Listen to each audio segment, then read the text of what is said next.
ce qui focalisait peut-être à propos de la laïcité les crispations, les oppositions, c'était l'affaire du voile. Il y a 20 ans, ça a commencé comme ça dans le nord de la France, à Creil, où aujourd'hui, par exemple, je vais le reciter, l'ancien président de la République, Nicolas Sarkozy, dit à l'université, il faut l'interdire également. Alors, nous avons eu, on l'a rappelé tout à l'heure, les premiers épisodes en 1989.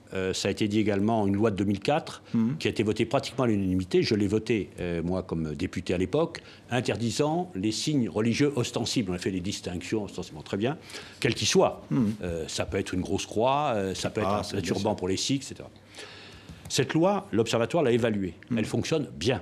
Il y a peu de contentieux. Peut-être que là aussi, tous les incidents ne remontent pas. En tout cas, il n'y a pas de contentieux depuis plusieurs années. Mais est-ce qu'on va plus loin jusqu'à l'université? Alors, non, mais c'est pour dire que ça marche et ça se justifie par une chose, c'est le fait que des jeunes non majeurs peuvent être soumis à des pressions. Et il y a eu des cas. Moi, j'ai participé à une commission d'enquête parlementaire où j'ai vu qu'il y avait une offensive. Parfois, c'est des choix individuels d'une jeune fille, de ses parents. Parfois, c'est des pressions volontaires pour aller contre les lois de la République. Et donc, il fallait que la République s'affirme.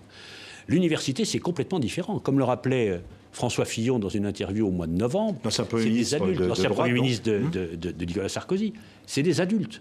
L'université, c'est un lieu de débat, alors qu'il y a la neutralité de l'école, école, collège, lycée, débats politiques, débats philosophiques, syndicaux. Donc là, vous vous exprimez comme vous voulez, vous êtes libre comme adulte, comme vous êtes libre dans la rue. Ça ne va pas beaucoup aider certaines jeunes filles qui sont quand même en recherche d'émancipation et qui sont... Mais elles font ce qu'elles veulent, elles vont à l'université avec ou sans foulard. Personne ne les empêche de ne pas en porter, personne ne leur demande d'en porter. C'est peut-être faire abstraction des pressions qui s'exercent tout de même dans l'entourage, avec les grands frères, etc.